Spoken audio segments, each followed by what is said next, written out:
Hey guys, it's Eddie Speed, founder of NoteSchool. Now, usually once a year, around Note Expo time, which is in November, I'll go back and look over the year and sort of look at where we've been and forecast where I think we're going. Well, I think it would be foolish for me to wait until November to talk about the state of the industry and where I think we are.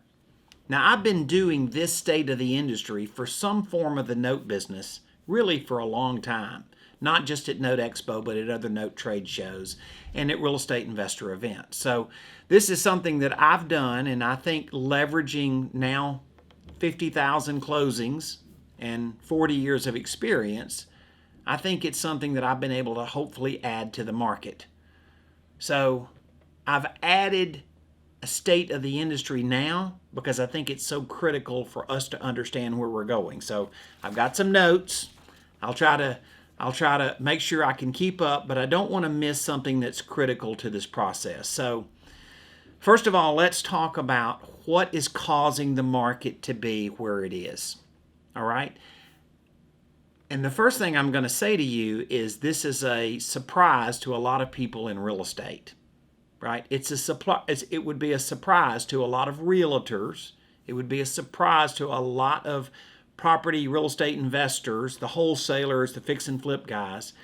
And the reason is it's not their fault. It's just that, well, it's not on CNN and it's not on Fox, right?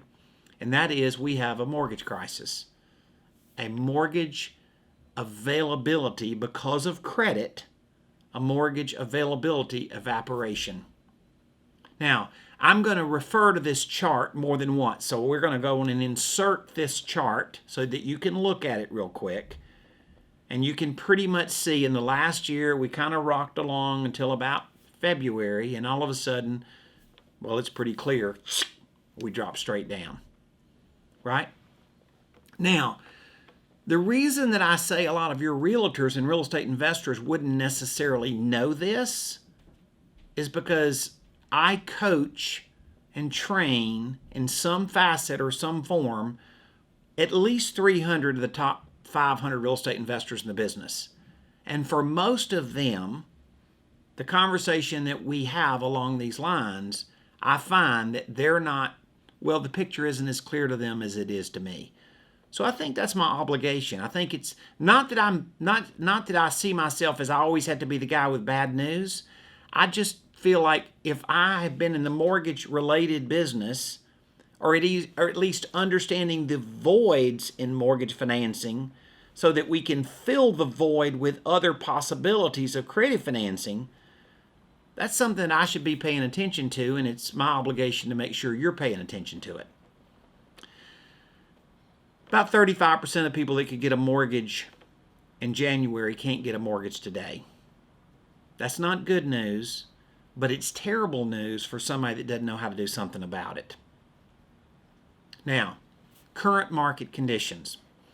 We are currently experiencing something at the moment that is very surprising, but it's true. It is what is referred to in the stock market as a dead cat bounce. Okay? What does that mean? It's that tip up in the stock market before it really tips. Now, I didn't invent that expression, and I didn't even invent the expression relative to where we're at in the market at the moment. I pay attention to, and I recommend you consider doing the same. There's a guy named John Burns, who is the ultimate real estate consultant for the biggest banks, hedge funds, lenders in the United States and beyond.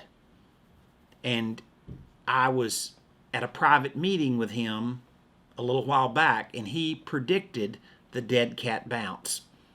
He said there's going to be a pent-up inventory of people that are perfect with perfect properties, and we're going to see an insurgence because there's been such a time off for 60 or 90 days with real estate. So yeah, we are seeing something. I'm not wishing bad or not wanting them to be able to sell their property or not wanting to have demand on their real estate. What I am saying is this. The note person, the real estate investor person, whichever you call yourself, or if you're Eddie Speed and you call yourself essentially a combination, the reality is we have to understand what causes our market makeup. You see, I office here in, well, South Lake, Texas. It's a high dollar suburb of Dallas-Fort Worth, right outside the airport, right? The average home price here in this little town is probably about twice the average of all of Dallas-Fort Worth, right? It's a high dollar market. And you see, I don't expect the real estate investor to go buy houses at discounts in this market very often. You see, houses don't generally sell at a discount here in South Lake. So that's a list and sell real estate brokerage market. Other markets where real estate investors generally are working other markets, and we're not talking about blighted area, the ghetto, or anything. We're not talking about that. We're talking about decent, safe neighborhoods. Those houses that real estate investors generally more buy at a discount, those are the markets that I think are going to be more drastically affected by a mortgage crisis. Okay, so the average real estate investor today, what does he do?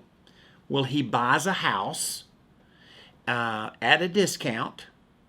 He takes his contract and he goes and flips it to another investor, and he doesn't even have to fix it up.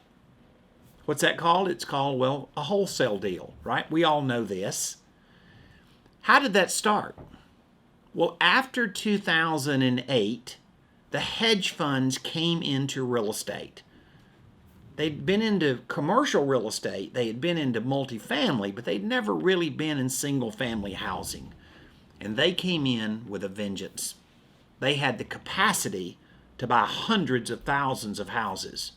They just didn't have the horsepower to actually go buy those houses because they didn't have an acquisition machine. So what they did is they went out and dealt with a lot of my buddies, the guys in the masterminds that I deal with, the guys that I hang out with that are the high volume guys, the 100, the 200, the 300 house a year guys.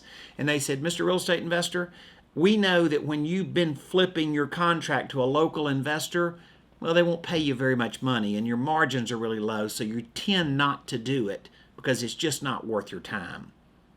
That was the wholesaling prior to the hedge funds. Now the hedge funds come along and says, look, we will pay you a good fee to go flip the contract to us because we don't have the marketing horsepower to go find it ourselves.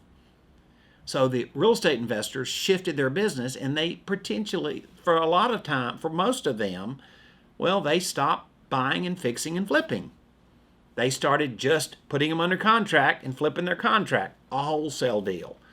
That was after 2008. 2010 was a little bit. 2012 was more common. From 2012 to 14, this was the common path. Around 2014, along comes a TV network that changed real estate investing, and that was called HGTV. Yeah, you've seen it, right? They made house flipping sexy. Fixing up a house was not a pain anymore. It was fun. Chip and Joanna loved it, right? And so all of a sudden, this newbie real estate investor, the guy that is the least knowledgeable, the guy that doesn't understand industry pricing or terms or conditions, came along, and while the hedge funds had kind of backed off of buying, the HGTV buyer was revved up and ready to buy. And so that guy became the new guy that wholesalers flipped to. And by the way, he was less sophisticated in a hedge fund and wasn't near as stingy with his money. So he would flip this house to the HGTV buyer, and he would pay an excessive margin for wholesaling a property. And for about a 4-year run, maybe 5, this was the market ninja. The HGTV buyer would then buy it. Now, what did he do with the property? He would either fix it up and rent it, or fix it up and resell it to a consumer to live in, right? So he either kept it and needed financing, or he either sold it and they needed financing. What happens to the mortgage credit availability to that circle of folks? Highly affected, not like Southlake. So this is where we're at, right? So if your market is killing it, congratulations, but be cautious about the dead cat bounce, right? If you have already seen a deterrent of the real estate investor, the HGTV buyer, with an aggressive stance of buying your property, well, it's pretty clear he's already found out there's a mortgage crisis, even though he didn't hear it on CNN or Fox, right? Now, what does this mean for you? What has this meant for me helping real estate investors for the last 40 years figure out how to find a bonanza in a market that seemed non-opportunistic for a lot of other investors? So, this is exactly where we're at. What does creative financing do? Creative financing fills the void that conventional lending doesn't fill. Creative financing allows you to acquire a property and make financing strategies work when easy mortgage money isn't available. Seller financing allows you to sell a property to people that otherwise would have gotten a traditional mortgage, but now they've gotten caught in that market availability. They're a deserving buyer. They just can't get a traditional mortgage anymore. Creative financing allows us to buy defaulted loans. You can use buying defaulted loans as a cheaper way to acquire a piece of real estate, yet use creative financing strategies to exit selling the real estate for top dollar instead of just throwing on the market for cash, and the cash market is less than what it was. You can find the burnout landlord and use his money to help fund your business because he no longer wants to own rental property, yet he has more money he would like to invest. All of these things circle into a market, a condition, and an opportunity. Now, if you've not felt it yet, let me just say this after a fairly seasoned career in doing this. You're going to experience that mortgage chart that I showed you, right? I didn't make that condition up. That came from the Mortgage Bankers Association. But let me say this. Once you do that, then the scenario is you can either feel the pain or you can feel the opportunity. The opportunity will exist for those who know how. The opportunity won't exist for those who don't know how to take advantage of it. That is my heart and my desire for you, is to not just know there's a scenario, but know how to react to it in a way that becomes the bonanza for you. So, where are we at? What is the state of the industry? Well, clearly, the mortgage industry, the traditional mortgage industry, where the big money is fueled to drive selling real estate, it's going to be affected. How are you going to be affected? It's a lot to do with the choices you make. You can look at a market and say, I've been given a market, or you can look at the market and say, I'm adjusting to the market that most people don't know how to adjust to. I will tell you this, my net worth in 40 years in this industry has doubled and tripled after a crisis than it ever did before. I look at this market condition as an opportunity. I know many will look at it and see it as a stressful situation. The choice can be yours. The actions are based on how you react to the market. If the old saying is true that knowledge is power, knowledge is definitely power. I want you to be empowered. Knowledge can make you powerful. More to come, state of the industry. Here's where we're at right now. The question is, it's not what the market is going to do. It's what are you going to do with the market? I'm Eddie Speed. Thank you very much.